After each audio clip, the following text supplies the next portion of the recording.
तर माझं मत आहे की प्रत्येकाने ती अगदी म्हणजे ओंजळी तशी सांभाळून ठेवावी। ती शिवराय भाषा जरूर आहे, पण त्या प्रत्येक शिवीमध्ये पाठीमागे त्याच्या प्रेम आहे। बाबल्या तुला झाटली मन झालंस, इसरा नको रे आपल्या मायबोलीक, बोंबलेच्या देठातून जीवाच्या कानकान जपले ती का फुलासारखी, अरे मालवणी ते मालवणी, अरे मालवणी ते मालवणी, मालवणी ते मालवणी। तर मला जे जे वाटलं, जी जी मला अशी खंत वाटली, ती खंत मी इथे माझ्या संग्रहामध्ये हे केलेली आहे। आज आपण एका अनोखी काव्यजाण असलेल्या मालवणी कवयित्रीशी संवाद साधणार आहोत। तिचं नाव आहे अर्थातच कल्पना बांदेकर। मालवणीच्या समृद्ध बोलीभाषेतून जीवनाच्या विविध रंगांना, घटनांना, व्यक्तींना आणि निसर्गाला शब्दबद्ध करण्याचा त्यांनी प्रयत्न केलाय। जपलाला कनवटीचा या त्यांच्या मालवणी काव्यसंग्रहातून या काव्यसंग्रहाचं 18 मेला प्रकाशन होणार आहे आणि या काव्यसंग्रहासोबतच त्यांच्या साहित्यिक प्रवासातील प्रेरणा, आव्हान आणि अनुभव आज आपण त्यांच्याकडून जाणून घेणार आहोत। मॅडम, आपलं खूप खूप स्वागत। नमस्कार। कोकण सात लाईव्हच्या स्टुडिओमध्ये। आणि तुम्हाला साहित्य क्षेत्रामध्ये इतकी वर्ष झालेली आहेत, ललित कथा असतील, या सगळ्या गोष्टी आम्ही पाहिल्याच आहेत, पण जपलेला कनवटीचा हा तुमचा पहिला मालवणी काव्यसंग्रह येतोय, काय भावना? खूप आनंद आहे, कारण मालवणी बोलीभाषेला आज चांगले दिवस आलेत आणि पूर्वी इतकं असं मालवणी बोलणं म्हणजे काहीतरी खेडूत लोक आहेत असं वाटायचं, पण मला मात्र माझ्या शरीरामध्ये अणुरेणूत मालवणी भिनलेली आहे, कारण माझे आई वडील मालवणीच बोलायचे। कारण ते थोडे फारसे शिकलेले नव्हते, कुठेतरी त्या मळगाव बेतियाच्या गावातून ते सावंतवाडीत आले आणि त्यामुळे त्यांच्या तोंडात काही असे शब्द असायचे की वत्र्याता कित्याग, तर आता वत्र्याता कित्याग हे इथे जो सावंतवाडीत राहणारा माणूस आहे त्याला वत्र्याताचा अर्थ कळणार नाही, पण मला कळणार, मी तो वाक्यासहित सांगू शकते। तर हे जे शब्द माझ्या कानावर एकसारखे आदळत गेले, त्यामुळे मला असं त्याच्याबद्दल एक म्हणजे आता मालवणीला चांगले दिवस आले म्हणून नव्हे, पण माझ्या बालपणापासून मला मालवणी बोलायला आवडायचं। आई मालवणी अगदी म्हणजे आई आमची मालवणी शिव्या सुद्धा घालायची, म्हणजे एका कवितेमध्ये त्या शिव्या हे केलेल्या आहेत, काय गो घागर घासूक नाही तू, अगं घासली ना ग मी, नाही तो बोळांगर इलेत ते का, तर बोळांगर म्हणजे काय, त्याच्यावर जे थेंब थेंब येतात त्याला मालवणीमध्ये बोळांगर म्हणतात। आता नवीन कोणतरी जरी मालवणी तो असला तरी बोळांगर हा शब्द त्याला कळणार नाही। आणि हे सगळं करत असताना माझ्या साहित्याच्या प्रवासाला मला असं एक मोठं आश्चर्य आहे किंवा गूढ आहे, कारण काय, मी कधी काही वाचलं नाही। मी MA पर्यंत जे शिकले ते माझा अभ्यास, आणि मी एका लेखकाचा अभ्यास करण्यासाठी झोंबी वाचली, 35 मार्क पोटापुरते मिळावे इतकं, पण कोणालाही खरं वाटणार नाही की मी काहीही वाचलं नाही, मला वपू माहीत नाही। मला नेहमी कोणतरी सांगायचं की सुहास शिरवळकर वाच, वपू वाच, पण आज मला असं कुठेतरी बरंही वाटतं की कुणाचाही माझ्या साहित्यावर पगडा नाहीये। मी स्वतंत्र अशी स्वतःतच हे, कदाचित माझं साहित्य तितकं उंचीचं नसेल त्यांच्या इतकं, पण मी स्वतःच स्वतः लिहिलेलं आहे, कुठलंही काही वाचलेलं नाहीये। किंवा माझ्या बालपणात असं नव्हतं की बाबा काहीतरी देतील, चांदोबा आणून देतील, रसरंग आणून देतील, कुठली तरी कादंबरी, किंवा घरात एक पेपर येतोय का तरुण भारत, असलं माझ्या घरात काहीही वातावरण नसल्यामुळे मला काय कळत नाहीये की एक असंही असू शकेल की सगळं बालपण जे आहे ना ते खूप असं वादातीत गेलं, त्यामुळे ती घुसमट कुठे काढायची, तर मी माझ्याबद्दल असं कुठेही लिहिलेलं नाहीये। कथा सुद्धा लिहिताना एकच कथा, माझी नकार नावाची कथा मी माझ्यावर लिहिलेली आहे, माझ्या आयुष्यावर, पण बाकीच्या सगळ्या कथा इमॅजिनेशनवर आहेत। 22-23 कथा आहे टोटली। मी पान्हा नावाची कथा 3 राज्यातून पहिली आली, पण त्या पान्हामधला बेलदार समाज मी बघितला नाही, ते दगड फोडताना ते लोक काय करतात हे मला माहित नाही, पण इमॅजिनेशन मध्ये त्यांची भाषा मी वापरली आहे। बेलदार लोकांची गावरान भाषा असते जी घाटावरची, ती मी वापरलेली आहे पान्हामध्ये, पण हे कुठून आलं मला काही कळत नाही। माझ्या घरात शिक्षण नाही, फक्त माझा अभिनय मात्र मी मामांकडून आला। माझे मामा दशावतार नाटकात काम करायचे आणि माझ्या आईने कधीतरी नाटकात काम केलं होतं 70 वर्षापूर्वी, तिला हौस होती, तेव्हा आम्हालाही राग यायचा काय नाटकात काम करते, आणि मग मधल्या काळात मी नाटकात काम केलं नाही, कशाला, तर तिला लोकांनी नावं ठेवली, वडील माझे चिडले होते कशाला करते, आणि मग माझा प्रवास की नाही जो 20व्या-25व्या वर्षी अभिनयामध्ये यायला हवा होता तो पार अगदी 30 क्रॉस झाल्यानंतर मी अभिनयात आले। माझ्या तारुण्यात मी अभिनयात आले नाही, बरोबर। त्यामुळे मला मालवणीबद्दल खूप अप्रूप आहे, आजही आहे। मला वाटतं की ते असं खूप असं ओंजळीत पकडून ठेवण्यासारखी भाषा आहे. त्याला एक नजाकत आहे, त्याला एक लय आहे, त्याला शिव्या भाषा म्हणता येत नाही. तो एक राग आल्यानंतर पटकन एखादा कोणतरी काहीतरी शिवी घालतो, पण ती शिवी अशी नसते की ती पर्टिक्युलर तुझ्या आईला घातली आहे, तुझ्या आईवरून घातली आहे, तुझ्या बाबावरून घातली असं नाही आहे. तो एक लाडातच बोललेला शब्द आहे. शिवी आहे पण ती लाडात बोललेली आहे. ती कोणाला खरी वाटणार नाही. वरच्या पट्ट्यावर म्हणणार आहे शिवी आणि लाडात कशी असू शकते, पण शिवी ही लाडातच आहे, प्रेमातच आहे. तुम्ही आता तुमचा साहित्यातला प्रवास सांगितलात, म्हणजे तुम्ही असं म्हणताय की तुमच्यावर कुठल्याही साहित्यिकाचा, कवीचा, लेखकाचा प्रभाव नाही. खूप चांगली गोष्ट आहे. एक स्वतःचं स्वतंत्र अस्तित्व आपण दाखवतो त्यामुळे. पण दुसरा एक तुम्ही आईचा उल्लेख केला, म्हणजे काही गोष्टी या तिच्याकडून आल्यात. नक्की. आणि त्यातून तुमचा आता हा सगळा प्रवास सुरू झाला. जेव्हा मी तुमचं पहिल्यांदा काव्यसंग्रह बघितला तेव्हा पहिलंच पान दिसलं, त्यावर होतं आईला मी समर्पित करते. काय नेमक्या भावना आहेत त्यामागच्या? काय होतं, ती तशी फार अशी शिकलेली पण नाही. तिला काय कळत नव्हतं. इतरांच्या कुटुंबामध्ये मुलांना खूप प्रेम, खूप असं जवळ घेणं, असं मला कुठेतरी एका लेखात लिहिलेलं. तिने बाबा म्हटलं तर काय गे तुका बरा नाही वाटणार, बाबासा म्हटलं तर तिने प्रत्येक गोष्ट आम्हाला चिडूनच शिकवली. कधी असं सॉफ्टली ती कधी बोलली नाही, बाबा रे असा करूचा नाही हा सोन्या. हे आमच्या आयुष्यात आम्हाला माहित नाही, पण आत्ता ती गेल्यानंतर लक्षात येतंय की ते तसं वागल्यामुळे की नाही आमच्यात एक प्रकारची शिस्त आली, आमच्यात एक प्रकारचे संस्कार आले की घरात समजा काय नसलं तर लोकांच्या परड्यातला नारळ आणला तर ती सांगायची हा नारळ परत नेऊन टाकून ये, हा इथे आमच्याकडे आणू नको. नसलं घरात तरी तर ते संस्कार आजही माझ्यावर आहेत. माझ्या खिशात आठाणे नसले तरी तुला ते करणार नाहीत की हिच्या पर्समध्ये आता नाही आहेत.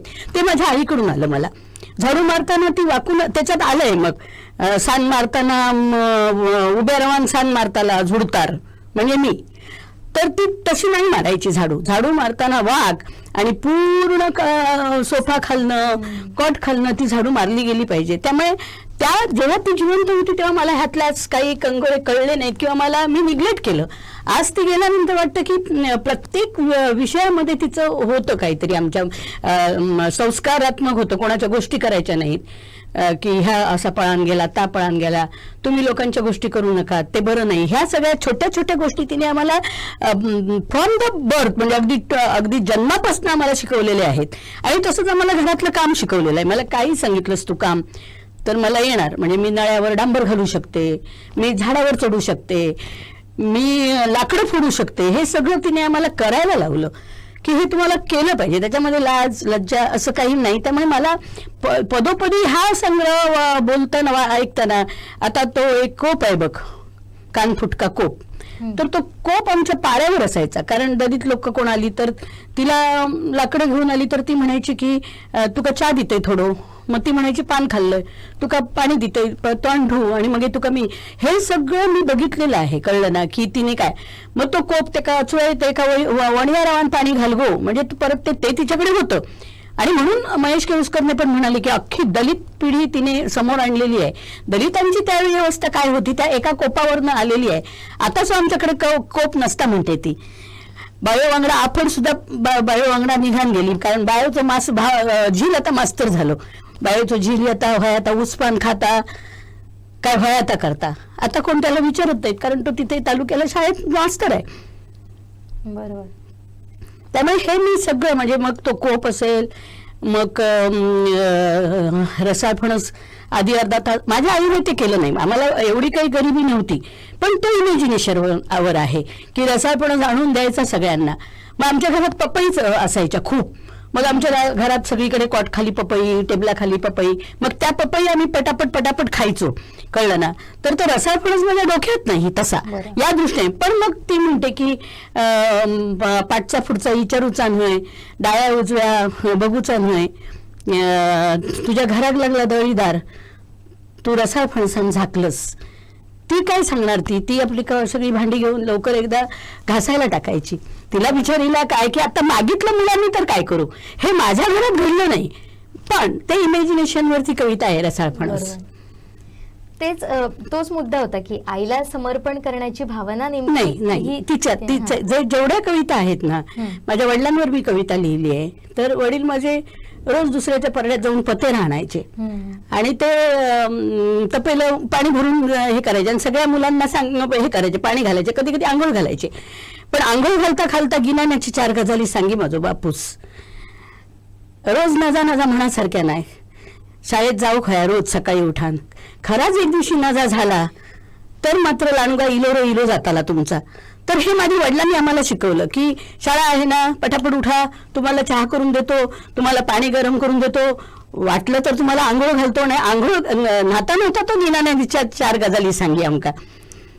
हे माझे बाबा साधे सिंपल, तुकारामाचा दुसरा अवतार. आणि ती मग म्हणते की औशीचं कौतुक सगळ्यांकाच असता, पण बापूस हो पडद्यामागचो कलाकार, असं त्या कवितेने म्हटलेलं आहे. आणि खरं आहे ते.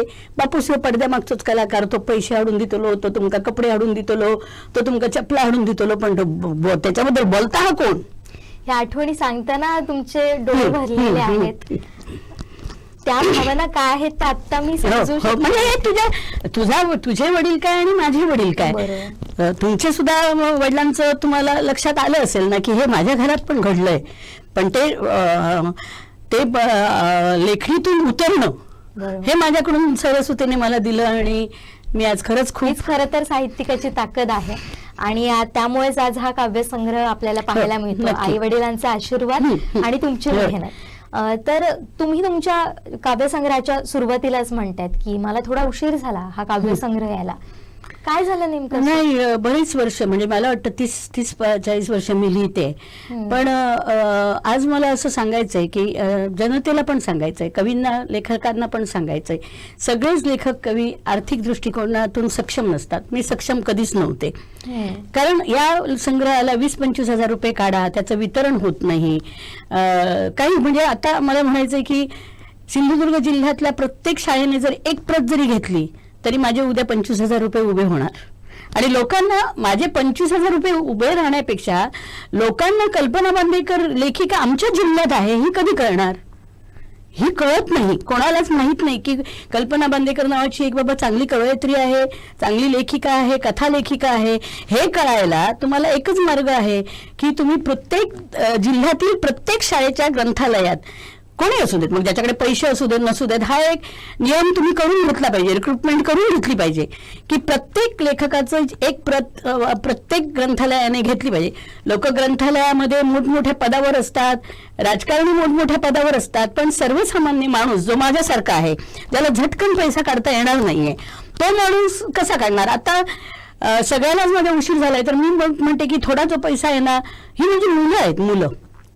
माझा एक संग्रह म्हणजे माझं एक हे आहे, बाळणपण आहे. माझ्या मुलाचा उद्या 18 तारीखला बारसा आहे, त्यामुळे मी माझ्या मुलासाठी पैशाचा का विचार करू? किती पैसे घातले, ते परत येणार का देवा? नाही आले तर काय करू? हे मला आत्ता वाटत नाही, कारण थोडं आहे माझ्याकडे. त्यावेळी तसं नव्हतं. एक 20-25 वर्षापर्यंत असा पैसा घालणं मला शक्य नव्हतं. म्हणजे नोकरी नाही, म्हणजे मी MA BPEd प्लस MSW आहे, तुम्हाला ते माहित आहे बऱ्यापैकी. BPEdला सगळ्या शाळांमध्ये मी इंटरव्ह्यू दिली, मला जॉब मिळाला नाही. त्याचं काही कारण आहे की मला 20,000 त्यावेळी देता आले नाही शाळांमध्ये. आज शिक्षकाला 1.5 लाख रुपये पगार आहे, पण मला 20,000 रुपये विलवडा हायस्कूलमध्ये देता आले नाहीत, मागितले तर. आणि तसा मला तो सुचला नाही की कोणाकडे तरी मागूया का. हा माझा पिंड नाहीत. मला 100 रुपये द्या, मी उष्णे मग तुमचे देते. आजही मी पैसे नसतील तर मी गप्प राहते, पण माझ्याकडे आज संपूर्ण सिंधुदुर्ग जिल्हा असू दे, महाराष्ट्र असू दे, भारत असू दे, मी कुणाचीही देणेकरी नाही, मी कुणाकडे हात पसरला नाही, मी कुणाकडे हाजी केलं नाही. हाच खरं तर कोकणी माणसाचा बाणा आहे, मोडेन पण वाकणार नाही. आणि तसं बघायला गेलं तर माझ्या बहिणी वगैरे या क्षेत्रात नाही आहेत, माझे भाऊ या क्षेत्रात नाही आहेत. आमची 5ही भावंड सेल्फ ह्याच्यामध्ये आहेत. प्रत्येक एकामेकाला कोणी काही सांगत नाही, मला बाबा हे दुःख आहे, भाऊ माझा मला सांगणार नाही मला हे दुःख आहे. प्रत्येक जण आपापल्या परीने आपापले प्रश्न सोडवत आहेत. आजही ते प्रत्येक जण सक्षम आहेत. त्यांना काय म्हणजे त्यांना बिचाऱ्यांना काय माहितच नाही मी आज काय केलंय, करतेय ते. यावरूनच मला एक प्रश्न विचारायचा तो म्हणजे तुमच्याकडे संधी होती एखाद्या ठिकाणी जाऊन जॉब करण्याची, त्यातून बक्कळ पैसे कमावण्याची, एक ठराविक टायमिंग मध्ये तुम्ही जॉब करू शकला असता, पण तुम्ही तो निर्णय घेतला नाही. मी गेले सगळीकडे, सगळ्या म्हणजे अख्ख्या सिंधुदुर्ग जिल्ह्यात मी बोनाफाईड वर इंटरव्ह्यूला गेलेली आहे, पण मला मिळालं नाही. आणि मग जर तू प्रायव्हेट करणार ना तर 200 आणि 300 रुपये पगार आहे. मी हे सगळं करण्यापूर्वी BPEd MA करण्यापूर्वी वयाच्या 16व्या वर्षी मी 50 रुपयाला नोकरी केली, साधारण 85च्या दरम्याने. का तर घरात तसं वातावरण होतं, आयता खाऊ गावाचा नाही, तुका काय व्हाया 2 टायमाचा, तर तुझा तू मिळाय. आणि म्हणून मी इथे सावंतवाडीत कशाळीकरांकडे कंपाऊंडर म्हणून काम केलं. आणि कोणतरी पाणी आणायचा, 10 रुपये घ्यायचा, तो त्या कळशीत हात घालायचा. मग मी म्हटलं तो कळशीत हात घालतो, मी कसं एक्सपेक्टोरेटून डायफरिक करू, ते पाणी कसं वापरू. आणि मग त्याला जे 10 रुपये देत होते त्याचे मी केसाच्या पिना, बटरफ्लाय, हेअर बँड, सायकलचं 1 राऊंड हे मी त्या 10 रुपयात घेतलेलं आहे. त्यामुळे मला असं वाटतं की कथा कादंबरी सगळं मान्य आहे. मला असं वाटायला लागलं हे सगळं संपलं की मी आत्मकथन लिहावं, जेणेकरून एक मॉडेल पीस म्हणून अशाही परिस्थितीत माणूस जगू शकतो, हसत जगू शकतो. मी कधी माझ्या डोक्यावर आट्या घातल्या नाहीत, याच्या पुढे घालणार नाही. बरोबर. त्यामुळे ते करणं मला असं गरजेचं वाटतं की हा संग्रह झाला, शब्दसंग्रह झाला, अजून एक मालवणी कथा संग्रह आहे माझा, जो माझ्या आईने मला गोष्टी सांगितल्या, राजा राणीच्या गोष्टी सांगतात, काणियो, आजीचे काणियो म्हणून माझं अजून एक पुस्तक यायचं आहे, जे मी तुला सांगितलं की ह्याला उशीर जरी झाला असेल तरी आज झुंजू मुंजू आहे, उद्या कुठेतरी माझ्याकडे लख्ख प्रकाश पडण्याची शक्यता आहे. बरोबर. हो. आणि त्या दृष्टीने त्याचं पण कलेक्शन मी केलेलं आहे. त्या कथा पण जवळजवळ 12-13 कथा माझ्याकडे आहेत की माझी आई सांगायची कथा आणि आईला आजी सांगायची कथा. तर असं माझ्या डोक्यात आहे. पण आत्मकथन लिहिणं गरजेचं आहे, कारण काय, अशी एखाद्या व्यक्तीची हेटाळणी होणं एखाद्या व्यक्तीला, आणि मी वर्साटाईल आहे, मी फक्त कथाच लिहित नाही, मी कथा लिहिते, ललित लिहिते, मालवणी कविता लिहिते, अभिवाचन करते. एकाच बाईकडे एवढे सगळे गुण असणं आणि लोकांनी त्याचं कौतुक न करता ते तिथल्या तिथे ते निग्लेक्ट होणं, दुर्लक्ष होणं हे फार वाईट आहे. आणि मी कधी त्याचा बाऊ केला नाही, याच्या पुढेही करणार नाही. जे माझ्या नशिबात आहे ते मला मिळणार, नाही मिळालं तरी वेल अँड गुड, मी अशीच एव्हरग्रीन राहणार. बरोबर. तशाच राहा, तशाच आम्हाला आवडतं तुम्ही. काही वर्षापूर्वी शेखर सामंतनी माझ्यावर एक मोठा लेख लिहिला, खूप मोठा लेख लिहिला, माझी बक्षिसं. आणि त्यांना कोणीतरी सांगितलं तिच्या घरी जाऊन बघा, संपूर्ण भिंत त्याची बक्षिसाने भरलेली आहे. आणि जेव्हा ते आले आमचे शेखर सर, तेव्हा त्यांनी त्यांच्या शेवटचं वाक्य असं आहे की सिंधुदुर्ग जिल्ह्यामध्ये एक गुणी, म्हणजे अत्यंत गुणी आणि हवीहवीशी वाटणारी आणि खूप बोलकी अशी ही कवयित्री, तिला राजाश्रय, लोकाश्रय मिळाला. तर लोकाश्रयचा अर्थ असा आहे, काही जणांकडून माझ्या बाबतीत माझा अपमान झाला, मला द्वेष झाला, मला जाणून बुजून बाजूला करण्यात आलं. मला जशा एक अभिनेत्री, एक लेखिका म्हणून जशा माझ्याकडे पदव्या आहेत, तशी अजून एक मला पदवी काही जणांनी दिलेली आहे की मी भांडखोर आहे म्हणून तुला सिनेमात, नाटकात घेत नाही. तर मी उत्तर दिलं नाही या गोष्टीचं. पण मी तुला सांगते, आज माझ्याकडे खूप मोठा लोकाश्रय आहे.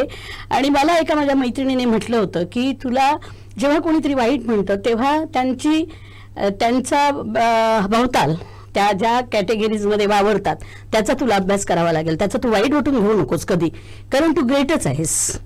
हे माझ्या एका चांगलं नाव घेत नाही आता त्या मैत्रिणीचं, पण तिने मला म्हटलेलं होतं असं. तर हे मी सगळं भोगलं.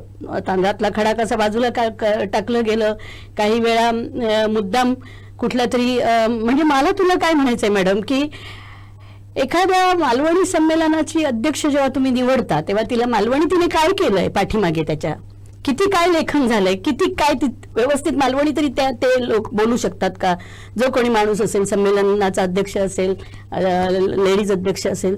तर अशा वेळी लोकांच्या लक्षात मी येत नाही, लोक मला बोलवत नाहीत, हाही भाग आहे. आणि मग मला पुढे जाऊन तुम्हाला असं सांगायचंय की जेव्हा असं होतं ना, जेव्हा आपल्याला माणसं टाळतात, तांदळातला खडा कसा बाजूला करतात, तेव्हा आपण आपल्या मनाला बजवायचं की आपल्यात काहीतरी हटके आहे, आपल्यात खूप काहीतरी आहे, म्हणून हे सगळं होतं. त्याच्यामध्ये वाईट वाटून, रडून आणि दुसऱ्याला आपलं दुःख सांगून ते तसं करण्यापेक्षा आपण आपल्या आहे, देवाने छान लेखणी हातात दिली आहे, नाही पिक्चर नाही. म्हणजे तुम्हाला मी सांगते की वयाच्या 60च्या घरात, म्हणजे साधारण एक 55-57च्या वयामध्ये मला पिक्चर मिळायला लागले. मी ऑडिशन सगळीकडे दिलं. जेव्हा मी रात्री सकाळ चालेलं ऑडिशन दिलं तेव्हा मला राहायला जागा नव्हती, मला भाडं भरायला पैसे नव्हते, पण मला रात्री सकाळ चालेमध्ये काम मिळालं नाही. मी चांगली वच्छी केली असती, मी चांगली माई केली असती, पण नाही मिळालं. त्याचं मी दुःख धरलं नाही. पण आज तुम्हाला सांगते की राजाने तर मला सम्राज्ञी केलेलं आहे. मी आत्ता एक हिंदी सिनेमा केलाय. ज्या लोकांनी मला डावललं तेच लोक म्हणतात की फार सुंदर करते वगैरे. आणि मी एक हिंदी सिनेमा केला, ती सुद्धा एकदम अशी विचित्र छम्मक छल्लो म्हातारी केली, 70-80 वर्षाची, जी कॅटवॉक करते, जी आपल्या वयाच्या मुलाकडे दोरे डालते वगैरे. असं हे मला करायचं नव्हतं. मी सांगितलं सरांना की मला हे जमणार नाही, पण ते चांगलं झालं. म्हणून आनंदाची गोष्ट अशी आहे की उद्याच्या 5 तारीखला पुन्हा मी त्यांचा दुसरी सिरियल करते. त्यांनीच मला बोलवलं. अर्थात तो माणूस आहे बॅरिंगला राहतो, तिथे तो क्राईमला काम करतो आणि तिथले क्राईमवर जे केसेस असतात त्या केसेस तो इथे अप्लाय करतो आणि इथे त्याचं हे करून ऍप्लिकेशन हे करून अप्लाय करून तो इथे पिक्चर करतो.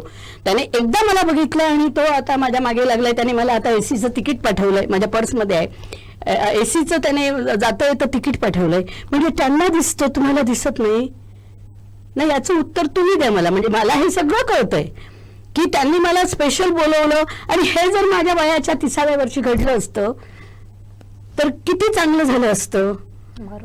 कितीतरी म्हणजे मग क्राईम, ते क्राईम डायरी एक असायची बघ, 100 काहीतरी, ते त्याच्यामध्ये पण मला वाटायचं की अरे ह्याच्यात मला थोडंसं एवढंसं भूमिका मिळाली असती तर बरी झाली असती. पण लोकांना मी दिसलेच नाही. म्हणजे लोकांना दिसले नाही म्हणजे जे माझ्याबरोबर काम करणारे आहेत.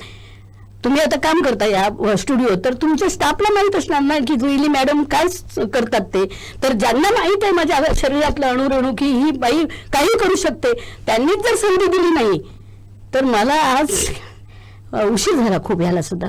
बरोबर. खरं तर तुम्ही या प्रश्नाचं स्वतःच उत्तर दिलंय. जेव्हा आपल्यात काहीतरी भारी असतं आणि आपण ग्रेड असतो तेव्हाच हा प्रयत्न सुरू असतो आपल्याला मागे खेचण्याचा. आणि मला असं वाटतं आणखीन वेगळ्या पद्धतीने बोलण्याची आपल्याला यासाठी गरज नाही. आपलं काम तिथं बोलत असतं कायमच. मी पुन्हा एकदा आपल्या काव्यसंग्रहाच्या प्रकाशनाकडे येते, त्या मुद्द्यांवर येते. हे सगळं आहेतच. तुम्ही जसं म्हटलात की तुम्ही वर्सटाईल व्यक्तिमत्व आहात, अष्टपैलू व्यक्तिमत्व. अभिमान आहे मला माझा. आम्हालाही त्याचा अभिमान आहे. पण त्याचबरोबर तुम्ही आता अभिनय क्षेत्रात आहात, या सगळ्या गोष्टी करतात आणि आणखीन एक निर्मिती घडतीये तुमच्याकडून, ती म्हणजे 7,500 शब्दांचा मालवणी शब्दकोश. फार मोठी गोष्ट आहे. म्हणजे मी मगाशी पण तुम्हाला बोलता बोलता म्हणाले की जेवढं मालवणी बोलणं सोपं वाटतं, ऐकायला ते छान छान वाटतं, गोड वाटतं, किंवा मराठी बोलणं काम करणं सोपं असतं, तेवढं लिखाण नक्कीच नाहीये. त्यात फार गोष्टी असतात ज्या आपल्याला माहिती सुद्धा नाही. अगदी आपण लोक मालवणी आहोत पण आपल्याला त्या सगळ्या गोष्टी माहिती असतीलच, अगदी माझ्यापासून असं नाहीच आहे. काय नेमकं आणि किती काम त्यावर तुम्ही केलं आणि तो शब्दकोश कधी येणार आहे? होत आलंय काम त्याचं. प्रवीण बांदेकरांनी खूप माझ्यासाठी खूप कष्ट घेत आहेत सगळे. जे काय म्हणून तुला सांगितलं, काही लोक वाईट भेटतात पण काही लोक फार चांगली भेटतात की जे उदाहरणार्थ माझे जे शफी खान जे डायरेक्टर आहेत ते आज मला लहान बाळासारखं करतात. तर ह्या सगळ्या करताना एखादा शब्द वत्र्याता येईल की लगेच मी डायरी घेऊन वत्र्याता लिहितलोय. म्हणजे हे कधीपासून चालू आहे, 15 वर्षापूर्वीपासून चालू आहे. शब्द गोळा करते तिथे मी कंटाळा केला नाही. माझ्या पर्समध्ये डायरी असते. वत्र्याता म्हणजे काय, इरागतिक गेले म्हणजे काय.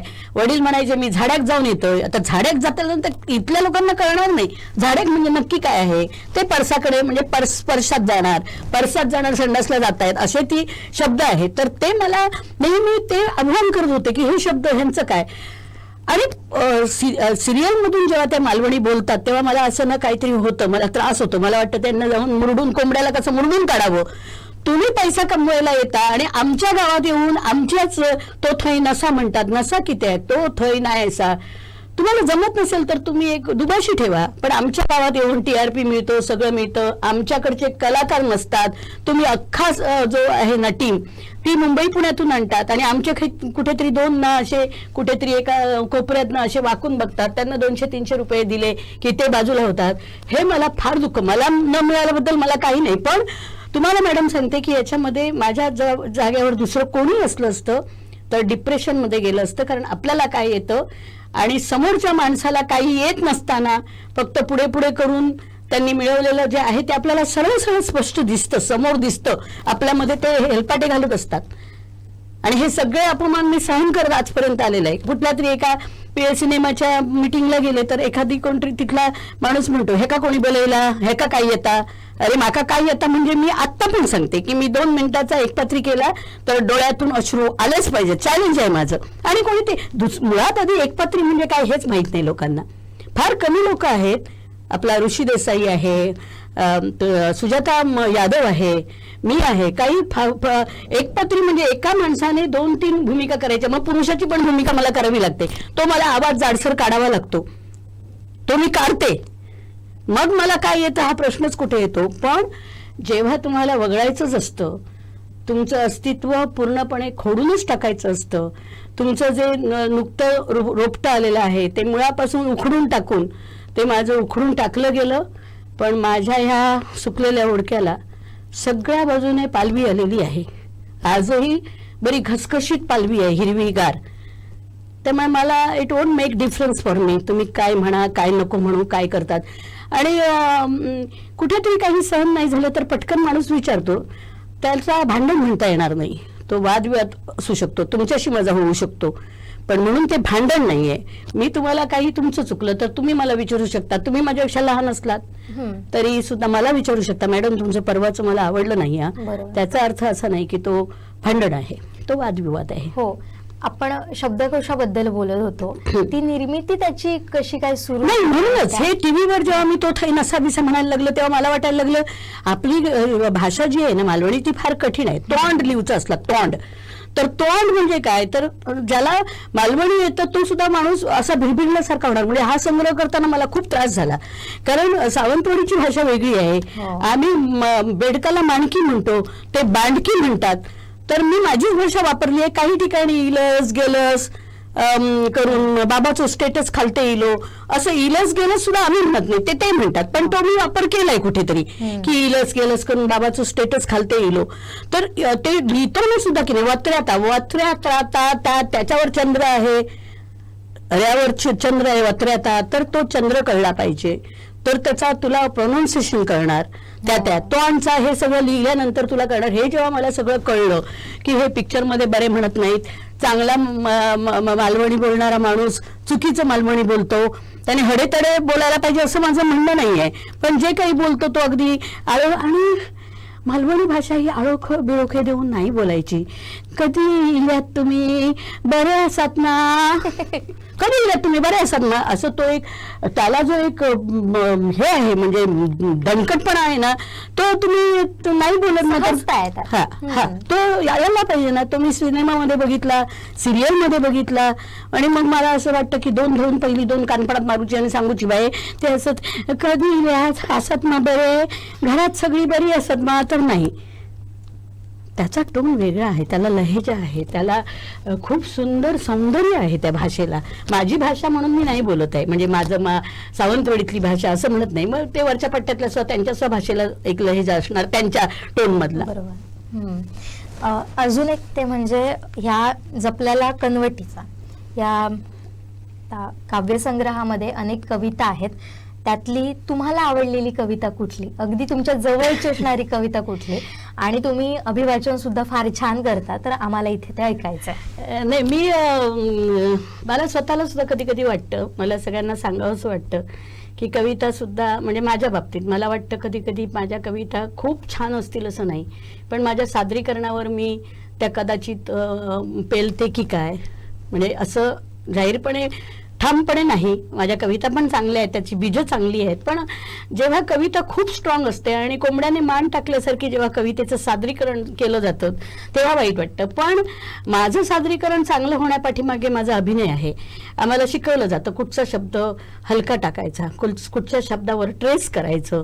आणि एखादा एकदम भाऊक शब्द आहे तर तो तुम्ही किती भाऊक, इथे आता आहे दाखवते तुम्हाला, तर ते शब्द कसे टाकायचे, तर त्याला तर तसं ते वेटेज येणार, अदरवाईज वेटेज येणार नाही. म्हणून ते कवितेचा, माझी कविता असू दे किंवा तुमची कविता असू दे, मला त्याचा अभ्यास केला पाहिजे की जुईली मॅडमने या कवितेमध्ये काय असं त्यांना सांगायचं आहे, त्याच्या पाठीमागे ते तुम्हालाच माहीत असणार, पण तरी सुद्धा मला जर थोडासा अंदाज आला तर मी भावूक होणं गरजेचं आहे. त्याच्यामध्ये एकदम दणकट काहीतरी करायचं असेल तर मी तो हे केला पाहिजे. आणि मग परत खालचा आवाज कुठे हे रेंज यायला पाहिजे, वरची रेंज कुठे घेतली पाहिजे, आवाजाचा चढ उतार कुठे केला पाहिजे, हे मला ज्ञात आहे. आणि त्यामुळे त्या कविता बऱ्या होतात. आणि तेही मला सांगायचं आहे, बऱ्या होतात म्हणून तुम्हाला कोण बोलवत नाहीत. तर आता मी तुला ती कविता म्हणते की शिव्या घालतो आपण, पण त्या शिव्याचा अर्थ असा नसतो की तुम्हाला डायरेक्टली तुमच्या वडिलांना मी घातली आहे, तुमच्या आईला घातली आहे. ती शिवराळ भाषा जरूर आहे, पण त्या प्रत्येक शिवीमध्ये पाठीमागे त्याच्या प्रेम आहे. रागाने काय मेल्या मरतस आहे सर, मेल्या मरतस आहे म्हणजे तो मरत नाहीये, आणि मेल्याही हा शब्दसा घ्यायचा नाहीये, पण मला प्रेमाने म्हणायचं आहे की काय मेल्या मरतय सर. तर त्याच्यातून ह्या काही शिव्या आलेल्या आहेत. एक कविता तुम्हाला मी मगाशी सांगितली की आईने प्रत्येक शब्दावर मला काहीतरी झुडतार उभ्या रावानं छान मारता असं मलाच घातलेल्या शिव्या मी तिथे दिलेल्या आहेत. तर सुरुवातीला जी मला कविता सुचली ती मालवणी सुचली की आता सगळंच बदलत चाललंय. मला चूल नाही त्याचं दुःख आहे, मला फ्लॅटमध्ये मी राहते त्याचं दुःख आहे, त्याला मागीलदार नाही, मला तिथे चूल पेटवता येत नाही, मला तिथे कपडे वाळत घालता येत नाही. ह्या सगळ्या गोष्टी मला प्रत्येक पावलावर खटकतात. आणि म्हणून तुमच्या लक्षात आलं असेल की याच्यामध्ये सगळंच आहे. रसाळ फणस आहे, कप आहे, त्याच्यानंतर या वाजल्याला साधात तर दळीदार कित्याक बादात, पावसाला म्हणते ती. तर हे सगळं मी याच्यात गोवण्याचा प्रयत्न केलाय. तर आता मालवणी ती मालवणी असा रसाळ गोजिरी, रांडेचं म्हटल्यानंतरी प्रेम वत्ता, औशीचं घो म्हटल्यानंतरी माया पाजरता. वॉशिंग मशीन इली आणि सकला हळार जाऊचा बंद झाला, वॉशिंग मशीन इली आणि सकला हळार जाऊचा बंद झाला. घरघंटी इली आणि हनीबाई जात्यार बसना झाली. ट्रॅक्टर इलो तसं बाबल्यान जत दरूचा सोडून दिल्यान, आणि ढवळो पवळो गोठ्यातल्या गोठ्यात सुकान गेलो. इरला आता दिसना झाला, उकड्या तांदळाची प्याच शिजना झाली. आई म्हणता मराठी बोल, बाबा म्हणता इंग्लिश शाळेत जा. आई म्हणता मराठी बोल, बाबा म्हणता इंग्लिश शाळेत जा. पप्पा मम्मीच्या गोंधळात सकला नकला खरी धापू झाला. हडे तडे इलस गेलस करून बाबाचं स्टेटस खालते इलो. हडे तडे इलस गेलस करून बाबाचं स्टेटस खालते इलो. यावा कोकण आपलाच असा म्हटला जरी, तरी आता कोकण कोकणासारख्या नाही राहुला. यावा कोकण आपलाच असा म्हटला जरी, तरी कोकण आता कोकणासारख्या नाही राहुला. आताशी म्हातारी करवात्ता, कोणशाक बसान दुखा गाळता. कान तिचे आशेलेत ऐकाक, हरडगे माणके सांज जाऊने, आहे माझी बेगीन घरा येऊने. आताशी म्हातारी करवात्ता, कोणशाक बसान दुखा गाळता. कान तिचे आशेलेत ऐकाक, आरडगे माणके सांज जाऊने, आहे माझी बेगीन घरा येऊने. बाबल्या तुया झाटली मन झालंस, इसरा नको रे आपल्या मायबोलीक. बोंबलेच्या देठातून जीवाच्या आकांतान जपरे तिका फुलासारखी. अरे मालवणी ते मालवणी, अरे मालवणी ते मालवणी, मालवणी ते मालवणी. वा, खूप सुंदर. आणि खरं तर हे ऐकताना काटा अंगावर येतो, कारण मालवणी आपल्या सगळ्यांच्या जवळची आहे आणि आपली ती आई आहे. आणि आपण आपल्या आईसारखं तिच्यावर प्रेम करतो. ती मोठी व्हावी, ती समृद्ध व्हावी, त्याच्यासाठीच हे सगळे खटाटोप प्रयत्न. आणि आता शेवटी काव्य संग्रह येतोय 18 तारीखला, त्याचं प्रकाशन आहे. काय आवाहन करा? मला सांगायचंय सर्वांना की जरी तुम्ही खूप BA केलात, BCom केलात, कोणतरी कलेक्टर आहे, काय झाला तरी कुठेतरी मालवणी भाषा बोलण्यात पण प्रत्येकाची यावी. असू देत, जेव्हा ऑफिसमध्ये जातो, आता मी तुमच्याकडे आले तर मी तुम्हाला मॅडम म्हणूनच मला हाक मारावी लागणार, मला मराठीच बोलावं लागणार. पण आपण कुठेतरी बाजारात भेटलो तर आपण दोघांनी मालवणी बोललं पाहिजे. तुम्ही पण इथल्याच खेड्यातून आलेले आहात, मी पण खेड्यातून आलेले आहोत. तेव्हा ज्याने त्याने त्या मालवणीचं जतन करण्याचा जर प्रयत्न केला तर आज मच्छिंद्र कांबळेंनी 7 समुद्रापार नेलेली आहे, पण काही माणसं मालवणी बोलायला लाजतात. बरेचसे मोठे लोक मालवणी पटकन बोलायला धजत नाहीत. तर मला असं वाटतं की काही हरकत नाही, आपली छान अशी भाषा आहे, त्याला छान लहेजा आहे, त्याला फार छान नजाकत आहे. आणि सगळ्यात महत्त्वाचं म्हणजे ऐकायला गोड वाटते. असं नाही की काय बोलतात हे असं, म्हणजे आता वरच्या पट्ट्यामध्ये लोक म्हणायला लागलेत की मॅडम तुम्ही मालवणी बोला. तर माझं मत आहे की प्रत्येकाने ती अगदी म्हणजे ओंजळी तशी सांभाळून ठेवावी हृदयाच्या. म्हणून त्याच्यात म्हटलंय की महेश केळुसकरांनी म्हटलं बीजी कप्प्यात काय काय साठवून ठेवलेला कन्वर्ट एकलायला ती कवना ह्या कल्पना बांदेकरांनी बाहेर काढलीत. तर मला जे जे वाटलं, जी जी मला अशी खंत वाटली, ती खंत मी इथे माझ्या संग्रहामध्ये हे केलेली आहे. प्रत्येकाने हा संग्रह वाचावा आणि मला सगळ्यांचं पाठबळ हवंय. काही असू दे, काही वेळा मला जे सोसावं लागलं ना ते सुद्धा कदाचित बऱ्यासाठी असेल की ते त्याच्यामुळे आपण खंबीर झालो. आई वडिलांनी सुद्धा आमच्याकडे दुर्लक्ष केलं. जर आम्हाला सगळं इन्स्टंट दिलं असतं हातात आणून तर कदाचित आम्ही पाचही भावंड इतक्या लेवलला पोहोचलो नसतो. काहीच मिळालं नमुळे कधीतरी वाटतं की अरे आम्ही चांगले असतो तर, आम्हाला आई वडिलांनी खूप काही काही दिलं असतं तर, आमची परिस्थिती मस्त झाली असती तर. धाकटा भाऊ माझा खूप हुशार होता, त्याला इंजिनियर वगैरे होण्याची त्याची तयारी होती. पण आत्ता मला वाटतं की नाही, आपण माणूस म्हणून अधिक सगळ्यात चांगले आहोत. आम्हाला माणूस म्हणून घडवलंय आणि आजही ह्या इतक्या सगळ्या प्रसंगांना तोंड देऊन आम्ही कोणीतरी आमच्याबद्दल चर्चा करावी, काय कल्पना बांदेकरला ओळखता का, किंवा महाराष्ट्रात एक माझं नाव आहे तर तेही नसे थोडके. म्हणून मी असं म्हणते की काही असू देत, तुम्ही सर्वांनी मला पाठिंबा दिला पाहिजे. माझ्या चुकांसहित मला तुम्ही स्वीकारलं पाहिजे आणि मी एकटी काहीच करू शकत नाही. सगळ्यांचं मला सहकार्य मिळालं तर याहीपेक्षा मी अगदी क्षितिजाच्या पल्ल्यात जायला कमी करणार नाही. बरोबर. त्यासाठी तुम्हाला खूप खूप शुभेच्छा. आणि आता सगळ्या धामधूम सुरू आहे, प्रकाशनची गडबड आहे सगळी, तरी सुद्धा आम्हाला वेळ दिलात, आमच्याशी संवाद साधला, त्यामुळे तुमचे खूप खूप आभार. आणि महत्वाचं म्हणजे सध्या जपलेला कनवटीचा या काव्य संग्रहासाठी शुभेच्छा आणि पुढील वाटचालीसाठी सुद्धा शुभेच्छा. अशीच तुमचे वेगवेगळ्या कथा संग्रह असू देत किंवा शब्दकोश असू देत किंवा पुस्तकं असू देत, येत राहो आणि आम्हाला ती वाचायला मिळत राहो. नक्की. तर या होत्या ज्येष्ठ अभिनेत्री, त्याचबरोबर ज्येष्ठ कवयित्री, ज्येष्ठ साहित्यिका कल्पना बांदेकर मॅडम. जपलेला कनवटीचा हा त्यांचा काव्य संग्रह येत्या 18 मेला त्याचं प्रकाशन होत आहे आणि त्यासाठी तुम्ही सुद्धा आवर्जून उपस्थित राहा ही एक नम्र विनंती. आता इथंच थांबतोय. पाहत राहा कोकणचं नंबर 1 मी या चॅनलचे आणि जुईली मॅडमचे आभार मानते. मी दुसऱ्यांदा आता इथे येते, राजाच्या वेळी आलेली होते आणि तुम्ही अगदी आपुलकीने मला या स्टुडिओत बोलवलं आणि माझी मुलाखत घेतलीत. तर सगळ्या स्टाफ आणि चॅनलचे मी आभार मानते आणि मॅडम तुमचे स्पेशली मानते. धन्यवाद. थँक्यू. तर पाहत रहा कोकणचं नंबर 1 महा चॅनल कोकण साध लाईव्ह. धन्यवाद.